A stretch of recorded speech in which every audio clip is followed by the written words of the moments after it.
Finance minister Nirmala Sitharaman என்ன சொல்றாங்க அப்படின்னா, இந்த அளவுக்கான growth வந்ததுக்கான காரணம் ஆக்சிடென்டலா ஒன்றும் வரல. நாங்க அதுக்கான ப்ரோஆக்டிவான பிசிக்கல் இயர்ஸும் அண்ட் தென் மானிட்டரி பாலிசிஸும் ஸ்ட்ரக்சரல் ரிஃபார்ம்ஸும் அண்ட் தென் லார்ஜ் ஸ்கேலான இன்ஃப்ராஸ்ட்ரக்சர் டெவலப்மெண்ட்டும் நாங்க கொண்டு வந்ததால தான் இந்த அளவுக்கான டெவலப்மெண்ட், இந்த அளவுக்கான ரெசிலியன்ஸ் வந்து இந்தியாவோட கவர்மெண்ட்டுக்கு வந்திருக்கு அப்படின்ற மாதிரி வந்து சொல்றாங்க. அதாவது இந்தியன் கவர்மெண்ட் வந்து திரும்ப ரிகவர் ஆகிறதுக்கான ரீசன்ஸ் வந்து ஆக்சிடென்டலா ஒன்றும் நடக்கல, இந்த அளவுக்கான ரிஃபார்ம்ஸ் தான் பண்ணி எடுத்துட்டு வந்தோம் அப்படின்ற மாதிரி வந்து சொல்றாங்க. பினான்சியல் இயர் 2022 இருந்து 2025 பினான்சியல் வரைக்குமே இன்பிட்வீன் டைம்ல கிட்டத்தட்ட 8% கிட்ட growth வந்து கொடுத்துருக்கும் அப்படின்ற மாதிரி வந்து சொல்றாங்க. ஸ்ட்ராங்கான மேக்ரோ ஃபண்டமெண்டல்ஸ் வந்து இருக்கு அண்ட் தென் யூத்தோட பார்ட்டிசிபேஷன் அதிகமா வந்து இருக்கு. அதை தாண்டி இங்க டிமாண்டா பார்க்கும்போது டொமஸ்டிக் டிமாண்டே நல்லா வந்து இருக்கு. இதனாலதான் இந்தியாவோட growth வந்து இங்க ரெசிலியன்ஸா வந்து இருக்கு அண்ட் தென் நம்மளோட இந்த பார்ட்டிசிபேஷனும் இருக்கு அப்படின்ற மாதிரி வந்து சொல்றாங்க. ரேட்டிங் ஏஜென்சிஸ் எல்லாமே நம்மளோட இந்தியன் மார்க்கெட்டுக்கு ஒரு அப்கிரேடிங் வந்து கொடுத்துருந்தாங்க. அதாவது நம்ம இந்தியாவோட பாண்டுக்கு வந்து பார்த்தோன்னா அப்கிரேடிங் வந்து கொடுத்துருந்தாங்க ரேட்டிங்லாம். ஸோ அதையும் வந்து நோட் அவுட் வந்து பண்றாங்க. S&P குளோபல்லாம் வந்து கொடுத்துருந்தாங்க. ஸோ அதெல்லாம் வந்து நோட் அவுட் பண்றாங்க. ஸோ சிம்பிளா ஓவராலா என்ன சொல்ல வராங்க அப்படின்னா, ஃபினான்ஸ் மினிஸ்டர் நிர்மலா சீதாராமன் இந்த அளவுக்கான இந்தியாவோட growth இருக்கிறதுக்கான காரணம் ஆக்சிடென்டா இல்ல, இந்த அளவுக்கான ஸ்ட்ரக்சரல் ரிஃபார்ம்ஸ் வந்து நாங்க கொண்டு வந்திருக்கோம். அண்ட் தென் இப்போ இந்த ஜிஎஸ்டி ரிஃபார்ம்ஸையும் வந்து பார்த்தீங்கன்னா குறிப்பிட்டு பேசியிருந்தாங்க. அசென்சர் கம்பெனியோட ரிசல்ட்ஸ் வந்து வந்திருந்தது. அதுல $69 பில்லியன் வந்து ரெவன்யூ வந்து ஜென்ரேட் பண்ணியிருந்தாங்க. இது வந்து 7% growth தான் இயர் ஆன் இயர்ல கம்பேர் பண்ணும்போது. பட் ஆனாலுமே இது வந்து அந்த அளவுக்கான இபிஎஸ் வந்து இன்க்ரீஸ் ஆனாலுமே இங்க மார்க்கெட்ல அந்த அளவுக்கான சென்டிமெண்ட் வந்து வரல அப்படின்ற மாதிரி தான் நம்ம சொல்லி ஆகணும். இவங்க கிட்ட புது புது ஆர்டர்ஸ் எல்லாம் நிறைய வந்து இருக்கு, எல்லாமே நல்லதா வந்து இருக்கு. பட் ஆனா மார்க்கெட் இந்த ஒரு ரிசல்ட்ஸ்ல இம்ப்ரெஸ்ட் வந்து ஆகல அப்படின்றது நல்லா தெரியுது.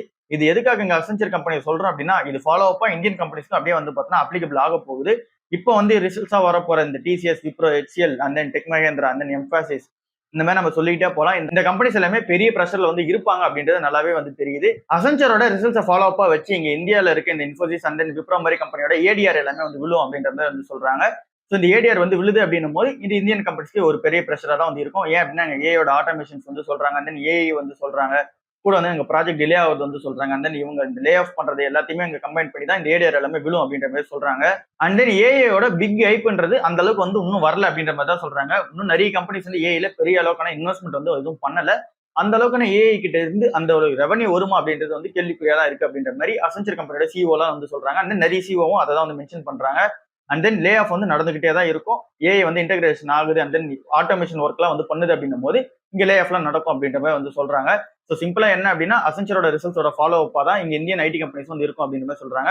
அசென்சரோட ரிசல்ட்ஸ் நல்லா தான் வந்து இருக்கு. பட் ஆனா அந்த அளவுக்கான மார்க்கெட் இம்ப்ரெஷன் வந்து கிடையாது அந்த அசென்சரோட ரிசல்ட்ஸ்க்கு. சேம் வந்து இங்க இந்தியன் கம்பெனிஸோட அந்த ரிசல்ட்ஸும் வந்து வரப்போகுது, அதுலயும் அதே மாதிரி தான் இருக்கும் அப்படின்ற மாதிரி சொல்றாங்க. குரோவோட ஐபிஓ இருக்கிறதுலே பெரிய ஐபிஓ இந்த 2025 வந்து இருக்கும் அப்படின்ற மாதிரி வந்து எக்ஸ்பெக்டேஷனா வந்து இருக்கு. இந்த கம்பெனியோட பேரண்ட் கம்பெனி யார் அப்படின்னு சொல்லி பார்த்தோம் அப்படின்னா, பில்லியன் பிரெயின்ஸ் கேரேஜ் வெஞ்சர்ஸ் அப்படின்றது தான் இந்த கம்பெனியோட பேரண்ட் கம்பெனியா வந்து இருக்கு. ஸோ இந்த க்ரோ கம்பெனியை பத்தி நம்ம எல்லாருக்குமே வந்து தெரியும். ஸோ இந்த ஸ்டாக்ஸ் அந்த ஐபிஓஸ் அந்த நீங்க டெரிவேட்டிவ்ஸ் அந்த இந்த மார்க்கெட் எல்லாத்துக்குமே வந்து உள்ள இருக்காங்க. மியூச்சுவல் ஃபண்ட்ஸ்லயும் உள்ள இருக்காங்க. மியூச்சுவல் ஃபண்ட்ஸ்ல இவங்களோட க்ரோ மியூச்சுவல் ஃபண்ட்ஸே வந்து பார்த்தீங்கன்னா உள்ள நிறைய வந்து இருக்கு. ஸோ இங்க ஏஎம்சி கம்பெனியாவும் இருக்காங்க, அந்த நீங்க ப்ரோக்கரேஜ் அந்த ஆப்பாவும் வந்து பார்த்தீங்கன்னா இருக்காங்க. பட் ஆனா நம்ம ரிஸ்க்ஸா வந்து பார்க்க வேண்டியது என்னவா இருக்கு அப்படின்னா, அந்த ஐபிஓ அப்ளை பண்ண போறோம், லிஸ்டிங் எல்லாமே வந்து பார்த்தீங்கன்னா சூப்பர் தான். பட் ஆனா லாங் டர்ம்ல ஹோல்ட் பண்ண போறோம் அப்படின்னா இந்த ஒரு 6 கீ ரீசன்ஸ் வந்து இருக்கு. இது ஓகே அப்படின்னா நீங்க வந்து கன்சிடர் பண்ணி பார்க்கலாம் லாங் டர்ம்க்கு. ஃபர்ஸ்ட் வந்து ஒர்க்கிங் கேபிட்டல் பிரஷர் வந்து பார்த்தீங்கன்னா இருக்கும். மார்க்கெட் ஹை வாலட்டிலிட்டியா போகுது அண்ட் தென் இந்த மார்க்கெட்ல ஏதாவது பிரஷர் கிரியேட் ஆகுது அப்படின்னும் போது இவங்களுக்கு ஒர்க்கிங் கேபிட்டல் அதிகமா வந்து தேவைப்படும். அண்ட் தென் செகண்டா இருக்கிறது ஹை எம்ப்ளாயி காஸ்டா வந்து இருக்கு. 2024 வந்து பார்த்தீங்கன்னா லாஸ் வந்து பண்ணியிருந்தாங்க, 800 கோடி ரூபாய்க்கு லாஸ் வந்து பண்ணியிருந்தாங்க. எல்லாமே வந்து இங்க எம்ப்ளாயிஸ்க்கு காசு கொடுக்குறது கொஞ்சம் அதிகமா தான் வந்து இருக்கு. ஸோ இதை எப்படி வந்து மேனேஜ் பண்ண போறாங்கன்னு தெரியல. அண்ட் தென் இந்த கம்பெனியோட டாப் மேனேஜ்மெண்ட்ல இருக்கவங்க எல்லாருக்குமே இன்சென்டிவ்ஸாவே ஒன்றும் நிறைய வந்து போய்கிட்டு இருக்கு. டெக்னிக்கல் கிளிச்சஸும் ஒரு பெரிய பிரச்சனையா தான் வந்திருக்கு. இங்க பேமெண்ட் பண்ணும்போது டெக்னிக்கல் கிளிச்சஸ்லாம் வரதான் செய்யுது அப்படின்ற மாதிரி வந்து சொல்றாங்க க்ரோ ஆப்ல. ஸோ அது எல்லாமே ஒரு ப்ரெஷரா வந்து இருக்கு. அண்ட் தென் சேமா வந்து பார்த்தோம் அப்படின்னா சைபர் செக்யூரிட்டியும் வந்து பார்த்தீங்கன்னா உள்ள இருக்கு. இவங்க எல்லாமே தேர்ட் பார்ட்டி ஆப்ஸ் மூலமா தான் வந்து பண்றாங்க. அதாவது பேமெண்ட்டும் தேர்ட் பார்ட்டி ஆப் தான். அண்ட் தென் இந்த ஐடி இன்ஃப்ராஸ்ட்ரக்சரும் தேர்ட் பார்ட்டி ஆப் தான். அந்த ஆப் டெவலப்மெண்ட் பண்ணதும் தேர்ட் பார்ட்டி தான். ஸோ இவங்க கிட்ட எதுவுமே வந்து பார்த்தீங்கன்னா டெக்னாலஜி வைஸ் எதுவும் இல்லை. ஸோ அதனால அந்த ஒரு இஷ்யூவும் வந்து பார்த்தீங்கன்னா இருக்கு. அண்ட் தென் இது ஃபுல்லாவே மார்க்கெட் லிங்க்டு பிசினஸா வந்து இருக்கு. கூடவே வந்து பார்த்தீங்கன்னா ரெகுலேட்டரி சேஞ்சஸும் அடிக்கடிக்கு நடந்துகிட்டே இருக்கும். ஸோ இங்க செபி சைட்ல இருந்து ரெகுலேட்டரி சேஞ்ச் ஆகுது அப்படின்னா இந்த கம்பெனி வந்து பெரிய பிரச்சனை வந்திருக்கும். கூடவே எங்க மார்க்கெட் ஹை வாலட்டிலிட்டி இருக்கு அப்படின்னா எங்க மார்க்கெட்ல யாரும் வரலன்னும் போது இந்த கம்பெனிக்கு ஒரு பெரிய லாஸா தான் வந்து இருக்கும். ஸோ இது எல்லாமே கீ ரீசன்ஸா இருக்கு. ஸோ இந்த ரீசன்ஸ் எல்லாமே உங்களுக்கு ஓகே அப்படின்னா நீங்க லாங் டர்ம்ல கன்சிடர் பண்ணலாம். எனக்கு லாங் டர்ம்ல கன்சிடர் பண்ற மாதிரி இந்த ஒரு ரீசன்ஸ் வந்து தெரியல. ஸோ அதனால இங்க லிஸ்ட் ஆகும்போது இந்த கெயின் எதனா இருக்குமா அப்படின்னு சொல்லிட்டு எங்க கிரே மார்க்கெட் பிரைஸை பொறுத்து அது என்ன எதெல்லாம் ஐபிஓ மட்டும் பார்த்தீங்கன்னா அப்ளை பண்ணலாமான்னு சொல்லிட்டு டிசைட் பண்ணிக்கலாம் அப்படின்னு சொல்லிட்டு நான் வந்து ஃபீல் பண்றேன். ஸோ பார்க்கலாம் என்ன நடக்குது அப்படின்னு சொல்லிட்டு. சன்ஃபார்மா ஷேர்ஸை பை பண்ணலாமா இல்ல ஹோல்ட் பண்ணலாமா அப்படின்னு சொல்லிட்டு 2 brokerage firms வந்து என்ன சொல்றாங்க அப்படின்னு சொல்லி பார்க்கலாம். ஃபர்ஸ்ட் வந்து இந்த ஜெஃப்ரிஸ் brokerage வந்து என்ன சொல்றாங்கன்னு பார்க்கலாம். இந்த கம்பெனி புல்லிஷா தான் வந்து இருக்கும். நிறைய ப்ராடக்ட் செக்மெண்ட் வந்து பார்த்தீங்கன்னா உள்ள இருக்கு. ஸ்பெஷல் ட்ரீட்மெண்ட்ல வந்து நிறைய வந்து உள்ள போய்கிட்டு இருக்காங்க. ஸோ இதனால அண்ட் தென் இன்வெஸ்ட்மெண்ட் வந்து நிறைய பண்றாங்க. ஸோ இந்த ரீசன்ஸ்னால இங்க ஸ்டாக் வந்து அப் சைடு வந்து போகலாம் அப்படின்னு சொல்லி சொல்றாங்க. 25% மேல அப் சைடு வந்து போகலாம் அப்படின்ற மாதிரி சொல்றாங்க. நோவாமா வந்து காஷியஸா வந்து இருங்க. இங்க இருந்து ஒரு 1800 வந்து போகலாம். பட் ஆனா காஷியஸா வந்து இருக்க ஹோல்ட் மட்டும் பண்ணுங்க. புதுசா எதுவும் பை பண்ண வேணாம் அப்படின்ற மாதிரி வந்து சொல்றாங்க. ஸோ நம்மளோட ஸ்டாண்டர்ட் படி வந்து அப்படின்னா இங்க பி வந்து 37 கிட்ட வந்து இருக்கு. ஸோ அதனால இந்த டைம்ல இது வந்து கன்சிடரபிள் ஸ்டேஜ்லேயே கிடையாது அப்படின்றதா சொல்லி ஆகணும். அப்படியே நம்ம கிளென்மார்க் ஃபார்மா கம்பெனி வந்து அப்படின்னா நிறைய லைசன்சிங் டீல் வந்து வின் பண்ணிக்கிட்டே இருக்காங்க. இப்போ ரீசெண்டா ட்ரஸ்ட்சூப் மேப் ரெசிடிகன் அப்படின்னு சொல்ற ஒரு நேம் வந்து சொல்றாங்க. ஸோ இந்த ஒரு லைசன்சிங் டீலும் வந்து வின் பண்ணிருக்காங்க கிளென்மார்க் ஃபார்மா கம்பெனி. ஸோ இது என்னன்னு சொல்லி சிம்பிளா பார்த்தோம் அப்படின்னா இந்த கிளென்மார்க் ஃபார்மா கம்பெனியை வந்து இவங்க ஃபுல்லாவே வந்து இந்த ஜெனரிக் ட்ரக்ஸ் நோக்கி வந்து போயிட்டு இருக்காங்க. ஸோ அங்க பிராண்டடான போர்ட்ஃபோலியோ வந்து கிரியேட் பண்ணும் அப்படின்ற மாதிரி வந்து சொல்றாங்க. அங்க மார்க்கெட்டை வந்து டைவர்சிஃபிகேஷன் பண்ணும் அப்படின்ற மாதிரி வந்து சொல்றாங்க.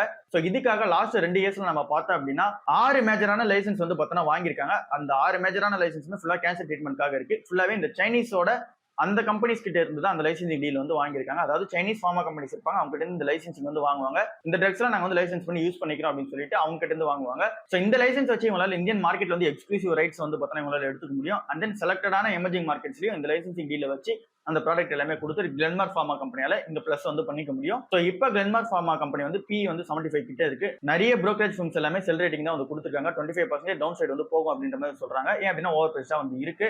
அந்த அளவுக்கான growth இருக்க மாதிரியே வந்து தெரியல. ஸோ இந்த ஒரு ரீசன்ஸ்லாம் நிறைய பேர் சொல்றாங்க. ஸோ இது கன்சிடரபிள் ஸ்டேஜ்லயும் கிடையாது. கூகுள் ட்ரெண்ட்ஸ்ல அதிகமா இந்த மந்த்ல வந்து தேடப்பட்ட ஸ்டாக்ஸ் எதுவா இருக்கு அப்படின்னா ஃபர்ஸ்ட் வந்து இன்ஃபோசிஸ் கம்பெனி இருக்கு. இன்ஃபோசிஸோட அந்த பைபேக் தான் வந்து ரீசனா வந்திருக்கு. இன்ஃபோசிஸோட பைபேக் ரீசன்னால இங்க நிறைய பேர் வந்து பார்த்தோன்னா அந்த ஸ்டாக் தேடி இருக்காங்க. ஸோ நீங்க இந்த பைபேக்ல வந்து பார்ட்டிசிபேட் பண்ண போறீங்க அப்படின்னா ஏற்கனவே வந்து டெடிகேட்டடா வீடியோ வந்து போட்டிருக்கேன். ஸோ அந்த வீடியோ வந்து செக் பண்ணி பாருங்க. அதில் டேக்ஸ் வந்து எப்படி இம்ப்ளிகேஷன் வந்து ஆகுது, உங்களுக்கு டேக்ஸ்லாம் வந்து போக உங்களுக்கு லாபம் வருமா அப்படின்னு சொல்லி அதை வந்து செக் பண்ணி பாருங்க. ஏன் அப்படின்னா 1500 வாங்கி 1800 விற்கிறீங்க அப்படின்னா உங்களுக்கு டேக்ஸ் வந்து அப்ளிகபிள் ஆகும். ஸோ அது வந்து மேபி உங்களுக்கு லாஸ்ட்ல கூட போய் முடியுதுக்கான சான்சஸ் வந்து இருக்கு. ஸோ அதை வந்து செக் அவுட் பண்ணி பாருங்க. செகண்டா தேடப்பட்ட ஸ்டாக் வந்து வோடஃபோன் ஐடியா ஷேரா வந்து இருக்கு. ஸோ வோடஃபோன் கம்பெனியை சுற்றி அந்த ஏடிஆர் இஷ்யூஸ் வந்து இருக்கு. அண்ட் தென் இவங்க 5G டெவலப்மெண்ட் வந்து பண்றேன்னு சொன்னாங்க. ஸோ இதனால வோடஃபோன் ஐடியா ஷேரும் வந்து அதிகமாக தேடப்பட்டிருக்கு. அண்ட் தென் அடுத்ததா இண்டஸ்இண்ட் பேங்க் வந்து இருக்கு. இண்டஸ்இண்ட் பேங்க்ல வந்து இந்த புது சிவிஎஃப்ஓ வந்து பார்த்தீங்கன்னா அப்பாயின்மெண்ட் பண்ணது, அண்ட் தென் இந்த கேசஸ்லாம் வந்து பார்த்தீங்கன்னா எப்படி போயிட்டு இருக்கு அப்படின்ற அந்த பேட்ஸ்லாம் வந்து சேர்ந்தது. ஸோ இது ஃபுல்லாவே இந்த இண்டஸ்இண்ட் பேங்க் ஒரு பாசிட்டிவான சைடா வந்து போய்கிட்டு இருக்கு. ஸோ அந்த ஸ்டாக்கை நம்ம வந்து கன்சிடர் பண்ணிட்டு தான் இருக்கோம். அடுத்ததாக இருக்க கம்பெனி வந்து விக்ரம் சோலார் கம்பெனியா இருக்கு. ஸோ இந்த கம்பெனி ஐபிஓ கிரேஸ்னால இது வந்து இந்த டாப் சர்ச்சா வந்து இருக்கு. ஸோ இந்த கம்பெனி நம்ம ஐபிஓ டைம்ல வந்து பார்த்திருந்தோம், லிஸ்டிங் வந்து இருந்தது. ஸோ அதுக்கப்புறம் லாங் டர்ம் ஹோல்டிங்கா வந்து நமக்கு எதுவும் தெரியல அப்படின்னு சொல்லியிருந்தோம். ஸோ இந்த கம்பெனி அதிகமாக தேடப்பட்டிருக்கு. லாஸ்டா வந்து அதானி குரூப் வந்து இருக்காங்க. இப்போதான் செபி வந்து கிளீன் ஷீட் வந்து பார்த்தோன்னா அவங்க மேலே கொடுத்துருந்தாங்க. அதானி குரூப் ஆஃப் கம்பெனி எல்லா ஷேர்ஸுமே வந்து தேடி இருக்காங்க. ஸோ இதுதான் இந்த மந்தோட அதிகமான தேடப்பட்ட கம்பெனியா வந்து இருக்கு. நம்மளும் அதை தான் வந்து தேடி இருப்போம். ஏன்னா அப்படின்னா அதுதான் ட்ரெண்டிங்கான நியூஸா இருக்குவே. HUL, மேரிகோ, ஐடிசி, எமாமி இந்த மாதிரி கம்பெனிஸ் எல்லாமே வந்து பார்த்தோம் அப்படின்னா இவங்க எல்லாரும் டிடிசி மார்க்கெட்ல வந்து போறாங்க அப்படின்றது ஒரு ஆர்டிகல் வந்து பார்த்திருந்தேன். ஸோ அதே எல்லாம் வந்து டிஸ்கஸ் பண்ணிடலாம். இந்த மாதிரியான இந்த எஃப்எம்சிஜிஸ் கம்பெனிஸ், அதாவது இங்க ITC and then HUL, Emami இந்த மாதிரி கம்பெனிஸ் எல்லாமே இங்க டிடிசி மார்க்கெட்ல வந்து போறாங்க. ஏன் அப்படின்னா அங்கதான் அதிகமான இவங்களுக்கு பிரீமியேஷன் ப்ராடக்ட் வந்து விற்க முடியும் அப்படின்ற மாதிரி சொல்றாங்க. அண்ட் தென் இங்க நிறைய ஸ்டார்டர்ஸ் வந்து பார்த்தீங்கன்னா இங்க ஸ்டார்ட் பண்றாங்க. அவங்க எல்லாமே குயிக்கா போய் டெலிவரி எல்லாம் பண்ணிடுறாங்க. அண்ட் தென் எமர்ஜிங்காகவும் வந்து ஆறாங்க. பட் ஆனா ஒரு ஸ்டேஜ்ல அவங்க கிட்ட காசு இல்லாம வந்து முடிக்கிறாங்க. அண்ட் தென் இங்க டிஸ்ட்ரிபியூஷன் சைக்கிள்ல எதனா ஒரு பிரச்சனை வரதை வந்து அவங்க ஃபேஸ் பண்றாங்க. Direct to கன்சியூமர்ல. ஸோ அதனால அதை வந்து ஃபேஸ் பண்றாங்க. ஸோ அதனால அந்த மாதிரி கம்பெனிஸ் எல்லாமே இந்த கம்பெனிஸ் எல்லாமே அக்யூசியேஷன் வந்து பண்ணிக்கிறாங்க. இந்த எஃப்எம்சிஜிஸ் கம்பெனி எல்லாமே இந்த மாதிரியான இந்த ஸ்ட்ரகிள் வர கம்பெனிஸ் எல்லாமே அக்யூசியேஷன் வந்து பண்ணிக்கிறாங்க இங்க டிடிசி மார்க்கெட்ல இருக்கவங்க. இதுல எக்ஸாம்பிளா சொல்லணும் அப்படின்னா HUL கம்பெனி வந்து இங்க மினிமலிஸ்ட் வந்து பார்த்தோன்னா வாங்கினாங்க. சேம் அப்படியே நம்ம மேரிகோ கம்பெனிக்கு போனோம் அப்படின்னா பிக்ஸ் என்ற நிறுவனத்தை வந்து வாங்கினாங்க. ஐடிசி வந்து யோகா பார் வந்து வாங்கினாங்க. எமாமி என்ற நிறுவனம் த மேன் கம்பெனி வந்து வாங்கினாங்க. இந்த மாதிரி எஃப்எம்சிஜி கம்பெனிஸ் எல்லாமே இந்த பர்சனல் கேர்ல அதிகமாக வந்து வாங்க ஆரம்பிச்சிட்டாங்க. அந்த கம்பெனிஸ் எல்லாமே அக்யூசியேஷன் வந்து பண்ண ஆரம்பிச்சிட்டாங்க அப்படின்ற மாதிரி சொல்றாங்க. ஸோ ஓவரால் என்ன தெரியுது அப்படின்னா இந்த கம்பெனிஸ் கிட்ட எல்லாம் அதிகமான காசு வந்து இருக்கு. அந்த டிஸ்ட்ரிபியூஷன் சைக்கிள்லாம் இங்க வந்து சூப்பரா வந்து வச்சிருக்காங்க. இதுவே இப்போ இந்த ஸ்டார்ட் அப்ஸா வர நிறுவனத்தால ஓரளவுக்கு மேல வளர முடியல. அவங்களால அந்த டிஸ்ட்ரிபியூஷன் சைக்கிள்லாம் வந்து அங்க மெயின்டைன் வந்து பண்ண முடியல. ஸோ அதனால இந்த மாதிரி கம்பெனிஸ் வந்து அப்ரிசியேஷன் வந்து பண்ணிக்கிறாங்கன்னு சொல்றாங்க. டைரக்ட் டு கன்சூமர்ல இந்த கம்பெனிஸ் எல்லாம் உள்ள போவாங்கன்றது நல்லா தெரியுது. டைட்டன் கம்பெனி வந்து என்ன சொல்றாங்க அப்படின்னா பெரிய பெட்டிங்க அனலாக் வாட்சஸ்ல வந்து வைக்கலாம் அப்படின்ற மாதிரி வந்து சொல்றாங்க. பிரீமியமைசேஷனான அந்த வாட்சஸ்லயே வந்து வைக்கலாம் அப்படின்ற மாதிரி சொல்றாங்க. 2022 இருந்து 2024 2023 வரைக்குமே இந்த ஸ்மார்ட் வாட்ச்ன்ற கலாச்சாரம் வந்து ரொம்பவே ஃபேமஸா வந்து இருந்தது. எல்லாருமே ஸ்மார்ட் வாட்ச்னு சொல்லி போயிட்டு இருந்தாங்க. ஸோ அதனால ஸ்மார்ட் வாட்ச் செக்மெண்ட்ல நல்லா வந்து இங்க வந்து சேல் வந்து போயிட்டு இருந்துச்சு டைட்டன் கம்பெனிக்கும்.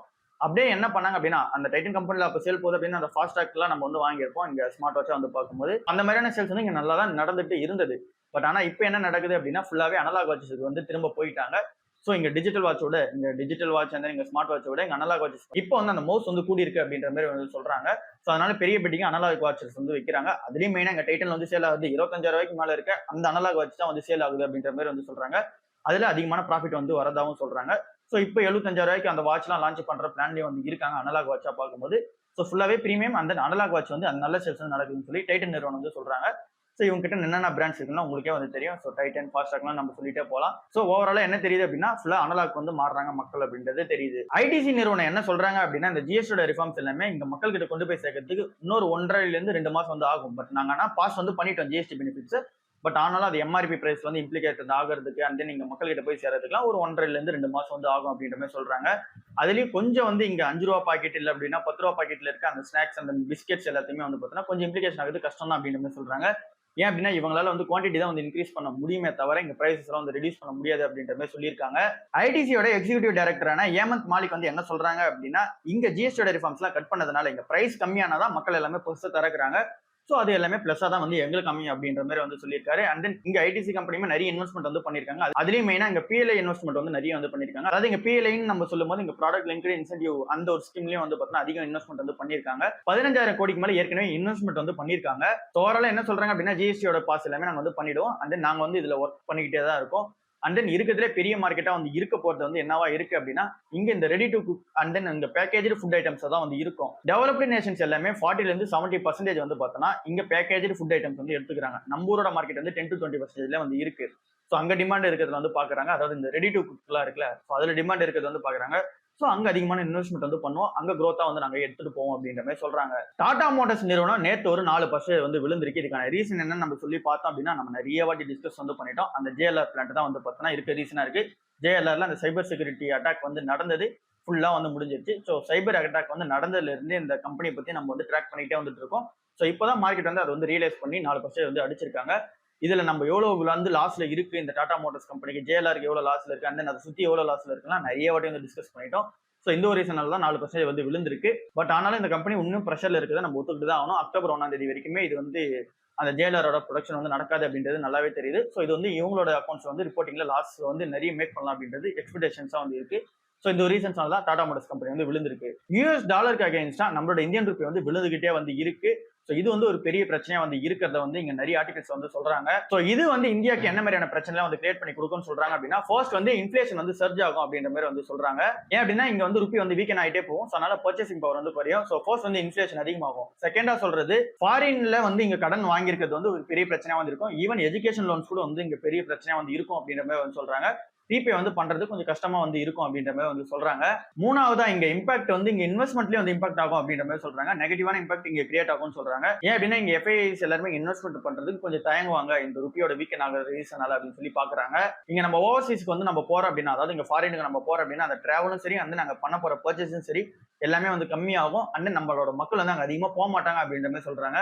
ஏன் அப்படின்னா இங்க அவங்க ருப்பியில வந்து சம்பாதிச்சுட்டு அவங்க எத்தனை பேர் டாலர்ல ஸ்பெண்ட் பண்றாங்க அப்படின்னா அதிகமா சம்பாதிச்சாலுமே அங்க போய் கம்மியா தான் வந்து ஸ்பெண்டிங் வந்து பண்ண முடியும். ஸோ அதனால இங்க வந்து இங்க ஓவர்சீஸ் மார்க்கெட்ல இருந்து இங்க உள்ள வர ப்ராடக்ட்ஸ் எல்லாமே இங்க கம்மியாகும் அப்படின்ற மாதிரி சொல்றாங்க. அண்ட் தென் ஃபிஃப்த் ரீசனா இருக்குது இங்க கவர்மெண்டா இருக்கட்டும் இங்க கார்பரேட் கம்பெனிஸா இருக்கட்டும் அவங்க எல்லாருமே இங்க ஃபாரின்ல வந்து கடன் வந்து வாங்கியிருப்பாங்க. ஸோ அது எல்லாமே ரீபே பண்ணோம் அப்படின்னா அதிகமான காசு வந்து தேவைப்படும். ஸோ இது எல்லாமே கீ ரிஸ்க் தான் வந்து அமைது. ஸோ அது எல்லாமே எங்க இம்ப்ளிகேட் ஆகும் அப்படின்னா நமக்கு வந்து இன்ஃபிளேஷன் வந்து ஏற்றி விட்டுரும். நம்ம இங்க டெய்லி வாங்குற ப்ராடக்ட்ஸ் எல்லாமே இங்க வந்து ரேட் ஏறது நம்ம கண்ணு முன்னாடி பார்க்க முடியும். ஸோ இங்க யூஎஸ் டாலர் இங்க ரூபி வீக்கன் ஆயிட்டு வரும்போது டாடா கேபிட்டலோட ஐபிஓ அக்டோபர் ஸ்டார்டிங்ல வந்து வந்துடும் அப்படின்ற மாதிரி சொல்றாங்க.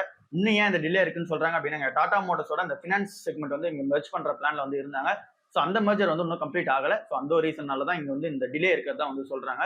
ஸோ அது கம்ப்ளீட் ஆயிடுச்சு அப்படின்னா இங்க டாடா கேபிட்டலோட ஐபிஓ வந்துடும் அப்படின்றது நல்லா தெரியுது. இங்க ஃபர்ஸ்ட் ஆஃப் அக்டோபர்லேயே வந்து வந்துடும் அப்படின்றது நல்லாவே தெரியுது. பெங்களூரை பேஸ் பண்ண EV 2 வீலர்ஸ் தயாரிக்கிற ஒரு நிறுவனம் தான் சிம்பிள் எனர்ஜி கம்பெனியா இருக்கு. ஸோ அந்த கம்பெனி வந்து ஒரு $10 மில்லியன் வந்து செக்யூர் பண்ணி வச்சிருக்காங்க. அதாவது அவங்களுக்கு வந்து இன்வெஸ்ட்மெண்ட்டா வந்து கிடைச்சிருக்கு. இதை யார் பண்ணியிருக்காங்க அப்படின்னா டைரோகாரோட ஃபவுண்டரான இங்க வேலுமணி தான் வந்து பண்ணியிருக்காரு. ஸோ அவர் இந்த கம்பெனி ஏற்கனவே எக்ஸிஸ்டிங் இன்வெஸ்டர் தான். பட் திரும்ப வந்து இன்வெஸ்ட்மெண்ட் வந்து பண்றாரு. ஸோ இந்த கம்பெனி EV 2 வீலர் மார்க்கெட்ல ரொம்ப என்டர் ஆயிட்டு வந்துட்டு இருக்காங்க. ஸோ இவங்களுமே R&D அண்ட் தென் இந்த அமௌண்ட் வச்சு அவங்க ஸ்பெண்ட் பண்ண போத சொல்லவே இந்த R&Dல வந்து ஸ்பெண்ட் பண்ணுவோம்னு சொல்றாங்க. அண்ட் தென் அவங்களோட அவுட்லெட் எல்லாமே வந்து எக்ஸ்பென்ஷன் பண்ற பிளான் வந்து இறங்கிட்டாங்க. அண்ட் தென் ப்ரொடக்ஷனுமே இன்க்ரீஸ் பண்ற பிளான் வந்து இறங்கிட்டாங்க. இவங்களோட ப்ரொடக்ஷன் யூனிட்டுமே ஓசூர்ல தான் வந்து இருக்கு. ஸோ பார்க்கலாம் இந்த கம்பெனி எப்படி பெர்ஃபார்ம் பண்ணுதுன்னு சொல்லிட்டு. ரிலையன்ஸ் கன்சியூமர் ப்ராடக்ட்டும் கொக்கோ கோலா பாட்டிலர்ஸுமே இந்தியாவில் வந்து இன்வெஸ்ட்மெண்ட் வந்து பண்ண போதா சொல்லியிருக்காங்க. ரிலையன்ஸ் கன்சியூமர் ப்ராடக்ட்ஸ் வந்து ஒரு 40,000 கோடி, இங்க கொக்கோ கோலா பாட்டிலர்ஸ் வந்து 25,000 கோடி வந்து பண்ண போதா சொல்லியிருக்காங்க. ஃபுல்லாவே இந்த ஃபுட் ப்ராசஸிங் வந்து பண்றதா வந்து பிளான்ல வந்து இருக்காங்க. ஸோ இதுக்கான சைனிங்கா MOU வந்து சைன் பண்ணியிருக்காங்க. Ministry of food processing industries கிட்ட வந்து பார்த்தீங்கன்னா சைன் வந்து பண்ணியிருக்காங்க. ஸோ இங்க ரிலையன்ஸ் கன்சியூமர் ப்ராடக்டோட இங்க ஹைலைட் வந்து என்ன அப்படின்னா இங்க ஃபுட் ப்ராசஸிங் வந்து இங்க தயாரிக்கணும். அதுவும் மெயினா ஏஷியா வந்து பார்த்தீங்கன்னா டாமினன்ட் பிளேயரா இருக்கணும். ஸோ ஸோ அதுக்காக இங்க ஏஐ வந்து யூஸ் பண்ணி இங்க 40,000 கோடி ரூபாய் இன்வெஸ்ட்மெண்ட் வந்து பண்ண போறாங்க. ஸோ அந்த ஒரு பிளான்ட்ல இருந்து ஃபுட் ப்ராசஸிங் வந்து நடக்கும். அதாவது பேக்கேஜ் ஃபுட் ப்ராசஸிங் வந்து நிறைய வந்து நடக்கும் அப்படின்ற மாதிரி சொல்றாங்க. அதுல இந்த automation and then AI robotics இதெல்லாம் யூஸ் பண்ணி அந்த ப்ரொடக்ஷன் வந்து பண்ணலாம் அப்படின்ற பிளான் வந்து ரிலையன்ஸ் கன்சியூமர் ப்ராடக்ட்ஸ் வந்து இறங்கிட்டாங்க. சேம் வந்து இங்க கொக்கோ கோலா பாட்டில்ஸ்மே 25,000 கோடி வந்து இன்வெஸ்ட்மெண்ட் வந்து பண்றாங்க. ஸோ இவங்களோட பிளானுமே இதே மாதிரி தான் இந்த ஃபுட் செக்மெண்ட்ல வந்து இங்க வளரணும் அப்படின்ற பிளான் வந்து பண்ணிருக்காங்க. ஸோ ஓவராலா இதுதான் இன்னைக்கான நியூஸா இருக்கு. எல்லா கம்பெனிஸோட ஷேர்ஸுமே விழுந்துகிட்டே இருக்கு. ஸோ பார்த்து என்ன இதெல்லாம் பொறுமையா வந்து கன்சிடர் பண்ணுங்க. அதுலயும் மெயினா ஐடி கம்பெனிஸ் கன்சிடர் பண்றீங்க அப்படின்னா இந்த ஒரு ரிஸ்க்லாம் இருக்கிறத நல்லாவே தெரிஞ்சு வந்து கன்சிடர் பண்ணுங்க. ஸோ அண்ட் தென் இன்னும் இறங்குறதுக்கான சான்சஸ் பிரகாசமா தான் வந்து இருக்கு. ஸோ பொறுமையாவும் வந்து கன்சிடர் பண்ணிக்கலாம். பட் ஆனா இப்போ இருக்குது வேல்யூவா இருக்கு. அதனால நான் கொஞ்சமா கன்சிடர் பண்ணிட்டு வரேன். ஸோ உங்களுக்கு அது வேல்யூவா தெரியுது அப்படின்னா நீங்களும் கன்சிடர் பண்ணி பாருங்க. இல்ல அப்படின்னா இன்னும் ப்ரெஷர் இருக்க போகுது அப்படின்னு சொல்லி ஃபீல் பண்றீங்க அப்படின்னா இன்னும் இறங்கட்டும், அந்த டைம் வந்து கன்சிடர் பண்ணுங்க. அதுக்காக இறங்காமலே போயிட போகுது அப்படின்னு சொல்லிதான் நீங்க நினைக்காதீங்க. ஸோ இறங்கிறதுக்கான சான்சஸ் பிரகாசமா தான் வந்து இருக்கு. ஏறதுக்கான சான்சஸ் தான் பிரகாசமா வந்து இல்ல அப்படின்றத நம்ம சொல்லி ஆகணும். பட் ஆனா எல்லாருமே இன்வெஸ்ட்மெண்ட் வந்து பண்ணிக்கிட்டு இருக்காங்க. இங்க ஏஐயோட அந்த ஒரு டெவலப்மெண்ட்டும் இங்க அதிகமா இருக்க மாதிரி வந்து தெரியல. ஸோ பார்க்கலாம் என்ன எதெல்லாம் சொல்லிட்டு இன்னும் ஐடி அன்சர்டனிட்டியா தான் வந்து இருக்கு. ஸோ இங்க நம்மளாலேயும் டிசிஷன் மேக் பண்ண முடியல. அந்த ஐடி கம்பெனிஸ்க்குமே வந்து பார்த்தீங்கன்னா டிசிஷன் எந்த நோக்கி போகும் அப்படின்றது தெரியல. ஒரு சிஓவும் ஒரு மாதிரி வந்து சொல்றாங்க. ஸோ என்ன நடக்குது அப்படின்னு சொல்லி பொறுமையா இங்க ட்ராக் பண்ணி பொறுமையா வந்து பார்க்கலாம். ஸோ நமக்கு இப்போ பெட்டரா நீங்க போர்ட்ஃபோலியோ வந்து டைவர்சிஃபிகேஷன் பண்றதுக்கு ஐடி ஸ்டாக்ஸ் வந்து உள்ள இருக்கு அப்படின்றத நான் வந்து சொல்றேன். ஸோ பார்த்து என்னெல்லாம் கன்சிடர் பண்ணுங்க. ஸோ இப்போ நம்ம பார்த்த நியூஸ் எல்லாமே இங்க வந்து நிறைய கனெக்டிங் நியூஸா தான் வந்து இருக்கும். ஸோ நீங்க சேனலை வந்து ஸ்டார்டிங் வந்து ஃபாலோ பண்றீங்க, டெய்லியும் வந்து நியூஸ் பாக்குறீங்க அப்படின்னா தான் உங்களுக்கு இப்போ நான் டாடா மோட்டர்ஸ்னு சொன்ன அந்த ஒரு நியூஸ் வந்து உங்களால வந்து ஈஸியா வந்து ரிலேட் பண்ணிக்க முடியும். டாடா மோட்டர்ஸ்ல இஷ்யூஸ் இருக்குதான் நம்ம ஃபர்ஸ்ட்ல இருந்து வந்து சொல்லிட்டு இருக்கோம். ஸோ நீங்க டெய்லி பார்த்துட்டே வந்தீங்க அப்படின்னா உங்களால ஈஸியா வந்து கனெக்ட் பண்ணிக்க முடியும். சேம் வந்து ஐடி கம்பெனிஸ் பத்தியுமே நம்ம வந்து டெய்லி வந்து அப்டேட் பண்ணிட்டு இருக்கோம். ஸோ அந்த கம்பெனி நீங்க வந்து பாக்குறீங்க அப்படின்னா நீங்க டெய்லி அந்த அப்டேட் பார்த்துட்டே வரும்போது உங்களுக்கு வந்து இது ஈஸி கனெக்டா வந்து இருக்கும். ஸோ உங்களுக்கு இதுல நிறைய நியூஸ் புரியல அப்படின்னா டெய்லி இந்த நியூஸ் வந்து பார்க்க ஆரம்பிங்க. இன்னைக்கு தான் நீங்க சேனல்ல பாக்குறீங்க அப்படின்னாலும் நீங்க வந்து டெய்லி வந்து பார்க்க ஆரம்பிங்க இன்னில இருந்து. ஸோ அப்படியே நம்ம வந்து டெய்லி அப்டேட்ஸ் வந்து உங்களால கனெக்ட் பண்ணாதான் ஷேர் மார்க்கெட் வந்து ஈஸியா வந்து புரிஞ்சுக்க முடியும். நான் புரிஞ்சுக்கிட்டதுமே அப்படிதான் வந்து புரிஞ்சுக்கிட்டேன். டெய்லி வந்து நியூஸை பார்த்தேன், டெய்லி வந்து என்ன நடக்குது அப்படின்னு சொல்லி பார்த்துட்டே வரேன். ஸோ ஒரு வருஷம் கழிச்சு நான் பார்க்கும்போது அந்த நியூஸ் இந்த நியூஸ் வந்து என்னால் ஈஸியாக கனெக்ட் பண்ணிக்க முடிந்தது. ஸோ அதே மாதிரி நீங்களும் வந்து பார்க்க வரீங்க அப்படின்னா உங்களாலேயும் வந்து கனெக்ட் பண்ணிக்க முடியும். ஏன் இறங்குது, ஏன் ஏறுது அப்படின்றதெல்லாம் உங்களுக்கு அந்த நியூஸை வச்சு உங்களால கேதர் பண்ணிக்க முடியும். ஸோ அதுக்கு நீங்க கீப் ஆன் ஃபாலோவிங் வந்து பண்ணிக்கிட்டே வரணும். அண்ட் தென் நீங்க அப்டேட்ஸ் தான் படிக்கணும் அப்படின்ற அவசியம் இல்லை. ஸோ இந்த மாதிரி சேனல்ஸ்க்கு நீங்க வந்து பார்த்து தெரிஞ்சுக்கலாம். நிறைய சேனல்ஸ் வந்து இது மாதிரி அப்டேட் வந்து பண்றாங்க. ஸோ அதுலேயும் நீங்க வந்து பார்த்து தெரிஞ்சுக்கலாம். ஸோ இது எதுக்காக சொல்றேன் அப்படின்னா நீங்க டக்குன்னு பார்த்தீங்கன்னா உங்களுக்கு புரியாது அப்படின்றதுக்காக வந்து சொல்றேன் என்ன நடக்குது ஏதுன்னா சொல்லிட்டு. ஸோ அதை வந்து கீப் ஆன் ஃபாலோவிங் வந்து பண்ணுங்க. ஸோ அடுத்த வீடியோல வந்து பார்ப்போம். பாய்.